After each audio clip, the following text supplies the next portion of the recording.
Okay. Good afternoon, dear students.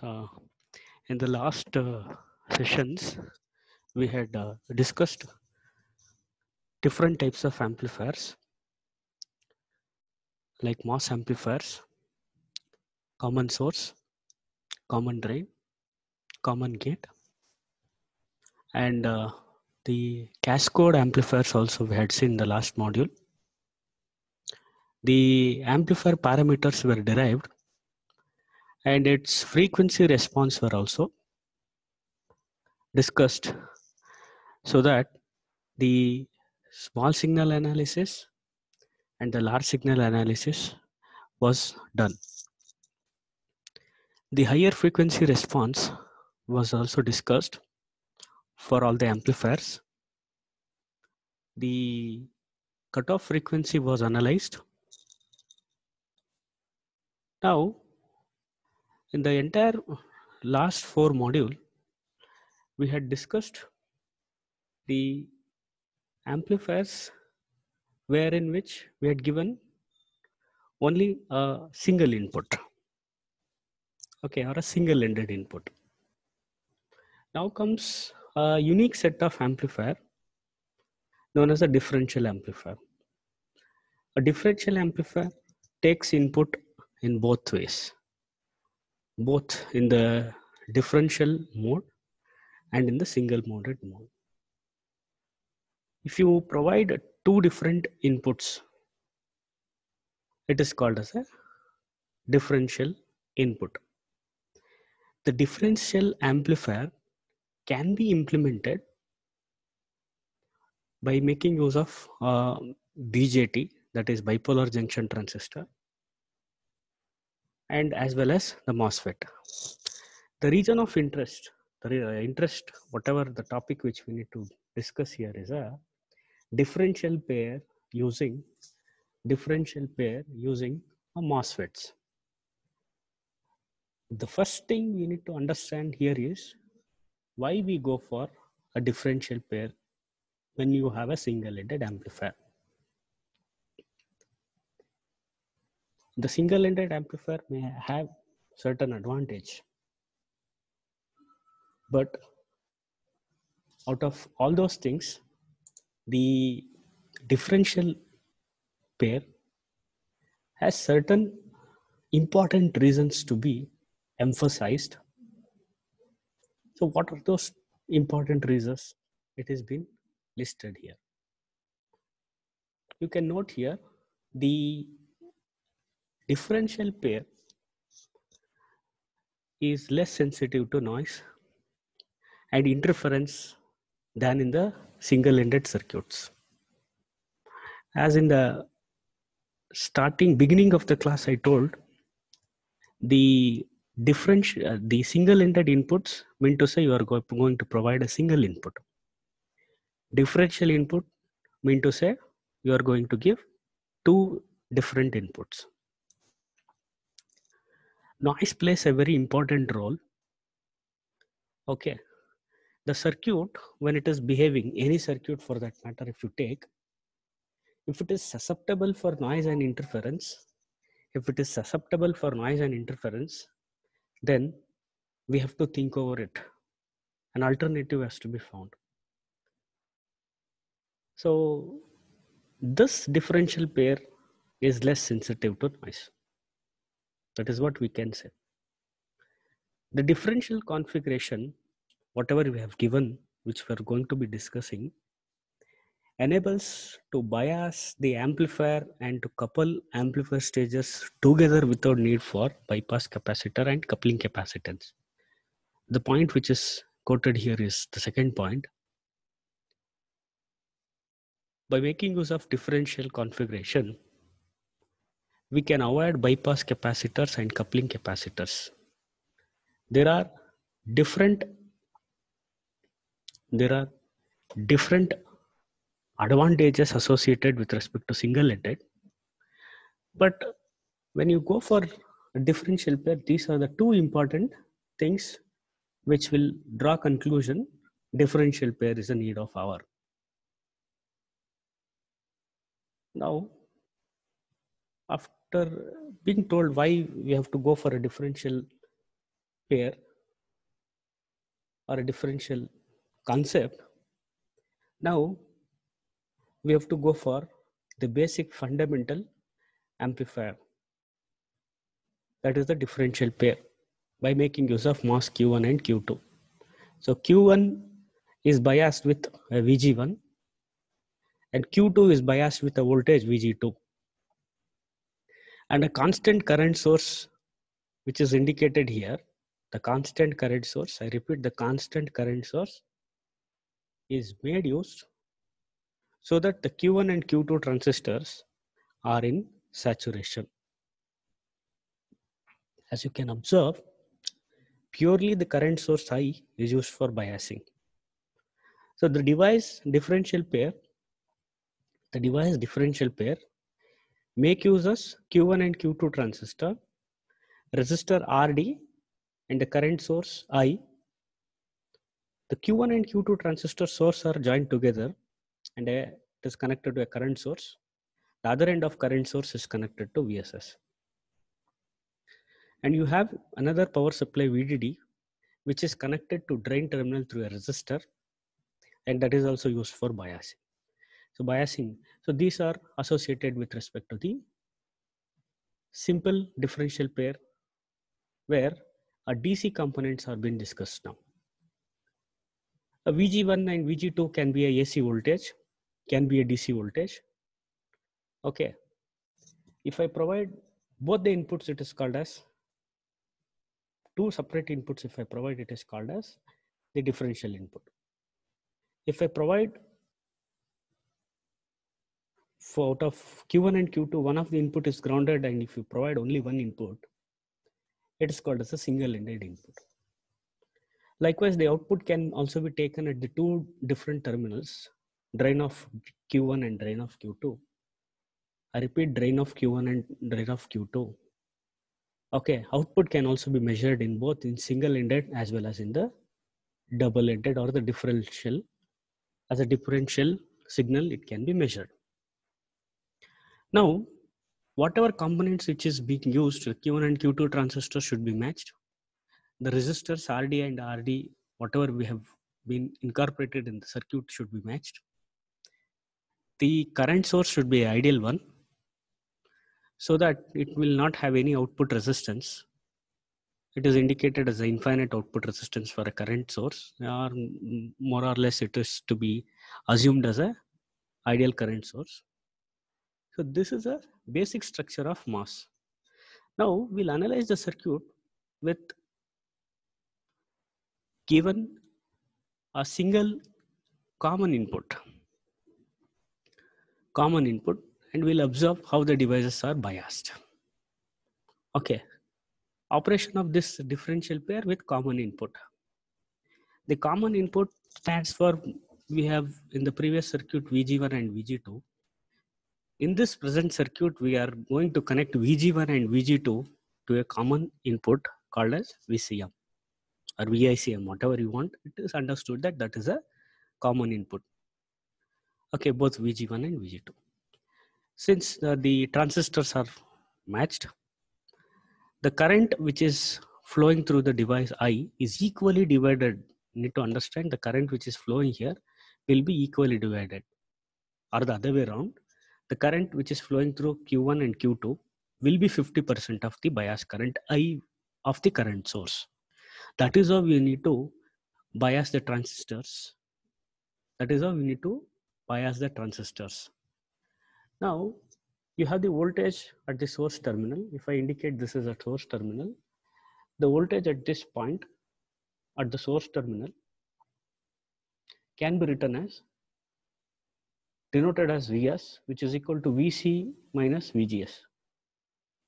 Okay, VCM is the overall voltage minus this drop across the transistor gate to source voltage.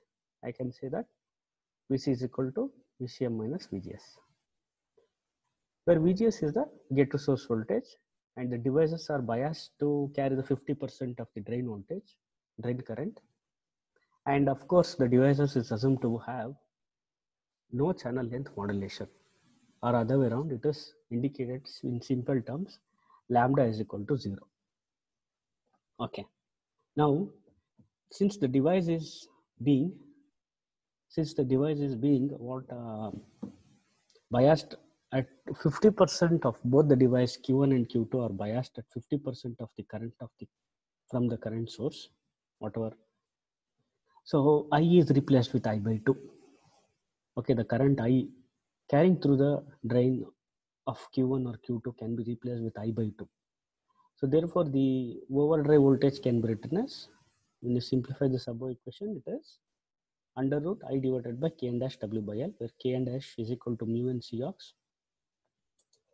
And then the voltage, output voltage at the drain will be, it is VDD minus I into R. In this case, I is nothing but I by 2. So when you are providing a common input voltage, you will get a same output voltage at both the drain terminals. Now, therefore, there may be a possibility that when both VD1 and VD2 are equal, it is assumed that when you have the same output voltage, I can get the effective voltage, or VD1 minus VD2 will be 0. So the next continuation is, when we vary the value of common input voltage, as long as Q1 and Q2 remains in saturation, okay, you keep this in mind when common mode input voltage is varied. As long as Q1 and Q2 are maintained in saturation, the current will equally divide and the drain voltages will not change. This is a straight indication the device rejects the common mode signal. So that is why the output voltage at both the terminals are equal. So when you take the difference, VD1 minus VD2, I tend to get the output voltage as 0, effective output voltage. Okay. So how, for example, if I say that I give 5 volts here or 5 microvolts, I tend to get at this point, at this terminal, as 10 microvolt as a output voltage, and this point amplified version 10 microvolt. When I take a difference, both will be same, so output will be 0 in this case. That is when you provide common input. The next consideration is when I input common mode range.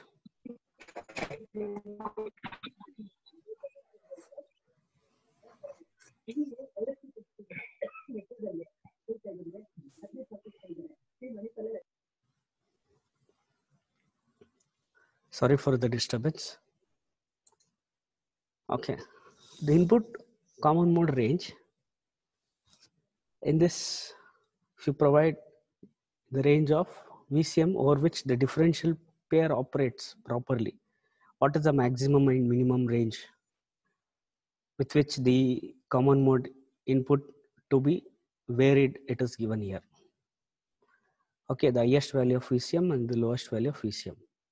Now, after being discussed with this very important terminologies, the common mode, the output voltage at the drain terminal will shift to the large signal operation. We need to remember or keep in mind, the large signal stands for, the abbreviation, whatever the meaning of large signal, is nothing but operation due to the voltage which has higher in magnitude, whereas a small signal is operation carried out when you provide input voltage which has lesser in magnitude. So for this case, if I say for every device both large signal and small signal to be analyzed, okay, The large signal is more or less concerned with the DC. A small signal is concerned with AC. And of course, the high frequency analysis will be done in the for any amplifier. Three things to be carried out for any amplifier. Okay, now back to the topic where the large signal meaning is understood, where the magnitude is high. We have seen right from the first module, from the transistor to amplifier, the large signal is input is given and it's observed, the circuit behavior for the large signal is understood. Now, the large signal for the differential pair. Of course, the part of the circuit is taken where you are providing with two different inputs, VG1 and VG2. Are the two different inputs where the magnitudes are not same or may not be same or it can be different. Since I am giving two different inputs, I can call to an extent it as a differential input. I can call it as a differential input, where when you take the difference between VG1 and VG2, I denote it as differential input. I denote that as a differential input. Okay. The circuit, whatever it is shown here, okay, the drain terminals is not shown. What is the indication? Both transistors are perfectly matched. This to be noted down, and the channel length modulation is not happening for both the transistors. If I assume that Q1 and Q2 are perfectly matched, so what do you mean by, I have been quoting this many times, the transistor devices or transistors are perfectly matched. Repeated times on repeated mode it is being quoted. It is indicated that when you say that the transistors are perfectly matched, it is coming from the same community. Okay, sorry to say this, it is coming from the same manufacturer unit. As you say that you hail from the same town. Okay, same town. Okay, they will have a set of features which are common. Likewise, you can, with the same analogy can be given for the devices as well. When you say that the devices are matched, when you say that,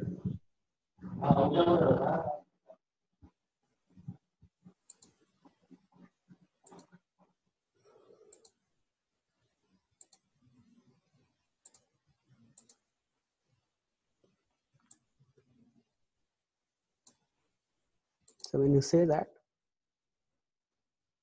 it is coming from the same manufacturing fab house, it will have set of parameters are equal. That is a straight meaning. Now, a part of circuit is considered. For large signal model, both transistors are matched and channel length modulation is absent.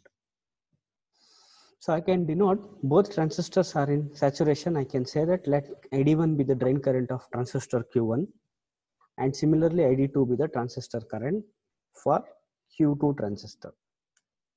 Now, equation 1 and 2 indicates the drain current for a device in saturation. In order to analyze the large signal model, take square root. Okay. So, and then equation 1 and 2 will look like something like this. When you take a square root, subtracting 4 from 3, VGS1 minus VGS2 is equal to VG1 minus VG2, which is equal to VID. So which can be, if I consider under root minus under root ID2, which is equal to under root Kn dash W by L divided by 2 VID. And you know that the constant current bias for the device, okay, will be in such a condition when ID1 and ID2 will be equal to I. The constant current source, whatever we are going to bias, so this is how it is indicated. The constant current source which is indicated or biased in I for this differential pair in such a way that the drain current flowing through Q1 and Q2, when you add these two, it is like two persons are meeting at a point. The current which is coming here through Q1, let me say this as 5 micro, and current coming from this Q2 transistor is also 5 micro. And they get both added and it is flowing through this. That is what I have quoted in the starting class portions of the class, where the transistor Q1 and Q2 carries 50% of current I. So if I make use of that, the ID1 is equal to ID2 is equal to I. Okay. If I take square root for equation 6, squaring on both sides for equation 6, so an expression in the form of a quadratic equation, the ID1 root, okay, will be in terms of ID1 is equal to I by 2 plus or minus square root of K and dash W by L into I into VID under root 1 minus VID by 2 whole square divided by I by K and dash W by L. Okay. The concept here is the equation 6 is taken squared and it is expressed as a quadratic term, and the root of that equation, quadratic equation, is expressed as ID1. Now, you need to observe, since the increment in ID1 above the bias value of ID2 must have the same polarity as the second term, which is not indicated. See, when you say that, if you consider the positive root in general, normal language, if you say, if I consider the positive root, then equation 9. From equation 8 to equation 9, it is just simple. We have considered the positive. At quotient indicates for AC input voltage. For AC conditions, VID will be equal to 0, leading to ID1, ID2 will be equal to I by 2. And correspondingly, VGS1 and VGS2 are equal to the VGS. Now you can observe I by 2 is equal to half K and dash W by L VGS minus VT whole square. So what we are trying to write here, the equation is expressed in terms of I by K and dash W by L under root is expressed in terms of I by V overdrive. Substitute for K and dash W by under root as square root of I divided by V overdrive in ID1. In ID1 you have this K and dash W by L into term I. When I substitute that, okay, equation 13, when you substitute for K and dash W by L, so you can observe here, when I substitute for K and dash W by L under root as under root I divided by V overdrive, so I tend to get ID1. So ID1 is equal to I by 2 plus or minus I by V overdrive into VID by 2 under root 1 minus VID by 2 whole square. Similarly, ID2 can also be written. So plus sign is considered for ID1 if it is assumed that ID1 is increasing when compared with I by 2. I by 2 is a standard value. If both the transistors are carrying the same current, you can say that ID1 and ID2 will be equal to I by 2. For example, if the transistor 1 is carrying more current, so it is to be indicated that a plus root is considered. If transistor 2 correspondingly carries less current than the I by 2, a minus root should be considered. Okay, the equations are used to obtain normalized plots. The equations over here, the consideration is, under normal consideration, the device will carry 50% of the current. Okay, suppose the transistors is given with whatever we have considered two different inputs of varying magnitude. It is not always 50% of current flows to both the transistor. There can be a chances where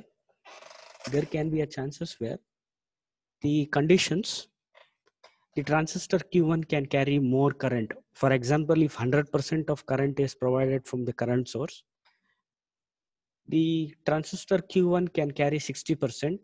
Correspondingly, the transistor Q2 should carry 40%. The increase and decrease value is indicated in mathematically in terms of plus sign minus root. So, and then that is what, if VID is increased beyond square root of 2 V overdrive, the ID1 remain equal to I. the VGS remains equal to VT plus square root of V overdrive, and Vs rises correspondingly. So therefore Q2 is off. So what is mean to say is, when VID is increased beyond square root of V overdrive, square root times V overdrive, there is a chances where the 100% of current which is flowing through the current source will be flown through the device Q1 by making sure that Q2 is off. Similarly, when the negative direction as VID reaches minus V overdrive, there is a chances when Q2 is entirely conducting and the Q1 turns off. Okay, the current to be steered. Okay, you can observe the last point. The current can be steered from one transistor to other by varying VID in the range. We make sure that for the differential mode operation, both in the negative direction as well as in the positive direction, what is the possible values of VID? You can limit yourself. VID should never go beyond positive V overdrive into square root, or in the negative direction minus V overdrive square root of 2 V overdrive.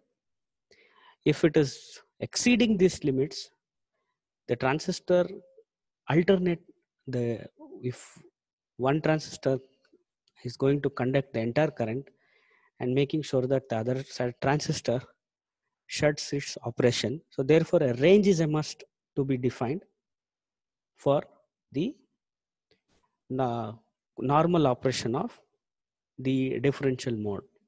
Okay, now we have seen the differential amplifier working. Okay, now the importance of the differential input and the common input has been told. When I provide a common input, the output voltage will be what? Will be same, and it is getting, or in general we can say that the amplifier will reject the common signal. Coming to the differential input, to what range extent we can give the input is being told. Now, the operation with differential input, there we have discussed the large signal analysis. Now we'll try to analyze the circuit working. We'll try to analyze the circuit working of the differential amplifier for a differential input. Okay. I repeat, you can provide V1 and V2 as at the gate of transistor Q1 and Q2. You can provide two different input, or for simplification purpose, gate 2, the transistor Q2 is provided input voltage. The gate voltage is connected to ground. Now the Q1 is given with a voltage VID. So VID is nothing but VGS minus VGS2, where VGS2 is made 0. So therefore VID is nothing but equal to VGS1. So mathematical analysis of this equation says that when VID is positive, when you say that VID is positive and when VGS is greater than VGS2. So therefore ID will be greater than ID2 and output will be a positive voltage. When VGS1 is more, I repeat, when VGS1 is more when compared to VGS2, ID current will be more through this device, and therefore the corresponding output voltage will be in the positive direction. If VID is negative indicated, if this equation VID is negative indicated, VGS2 is greater. Correspondingly, ID2 will be more and the output voltage will be driven to negative. Now, a final quote, what we can say from this analysis, working functionality of a differential amplifier for difference input, can say that differential pair responds to differential input signals by providing corresponding differential output between the two drains. It is useful to inquire about the value of VID that causes the entire bias current I flowing through one of the transistor. I repeat, it is useful to inquire about the value of VID that causes the entire current I to flow in one of the two transistors. For that condition, VGS1 must reach the value that corresponds to ID1 equal to IE. And VGS2 is reduced to a value equal to threshold voltage at which Vs is equal to minus V. So I mean to say that the transistor 2 will be in the off mode, will tries to off mode when it is about to equal the voltage. VGS2 is about to equal to threshold voltage. The moment it is getting reduced, the transistor Q2 will be off, so that the entire current is getting flown through the device Q1. And I can say that I is equal to K dash W by L divided by 2 into VGS minus VT. When it is simplified, VGS1 is equal to VT plus square root of V over drive, where VOV is nothing but V over drive corresponding to the drain current of 50%. So what we are trying to explain, what is the maximum limit for the VID which you can provide? So VID is nothing but VGS1 plus VS. So VS, when I simplify, VT plus 2 over drive.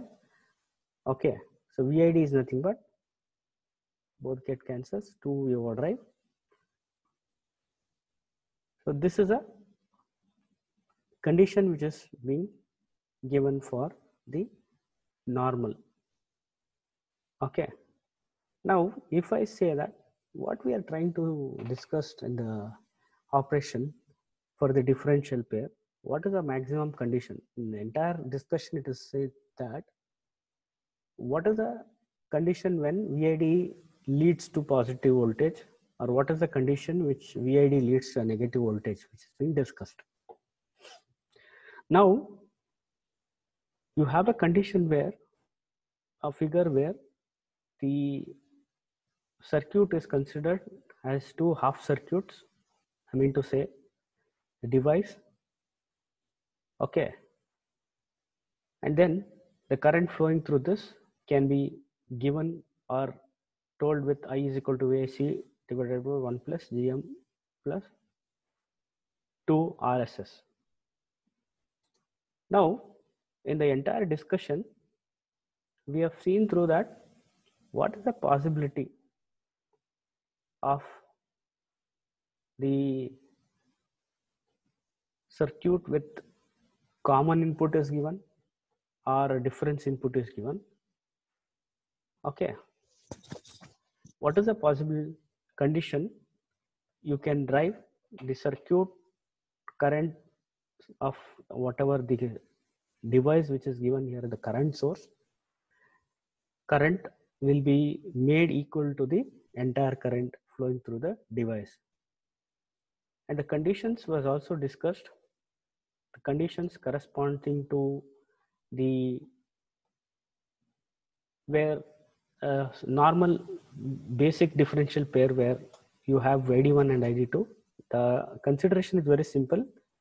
If I denote I current through this current source, what is the condition when the one among the transistor is turned off and the other transistor is entirely conducting the entire current? So these conditions were being discussed in the large signal model. Okay, if I provide a common input, I tend to get both common output, same output, the same output at the two drain terminals, so that the output voltages are same, and when I take effective voltage at VD1 and VD2, if I take a difference, since they are of same magnitude, output is 0. And final statement, we can quote that the MOSFET differential amplifier rejects the common mode signal. Okay, in the entire class, we have discussed the large signal analysis and working functionality of common differential amplifier for difference input and for the common mode input. Okay, thank you very much. So in the next class, we'll try to discuss the other functional operation of the differential amplifier and numerical also we'll try to discuss, so that we'll get more clarity about the how exactly, okay, numerical instruction illustration will also be shown.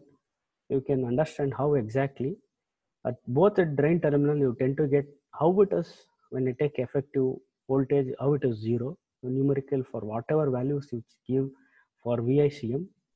When you provide the same input for Q1 and Q2,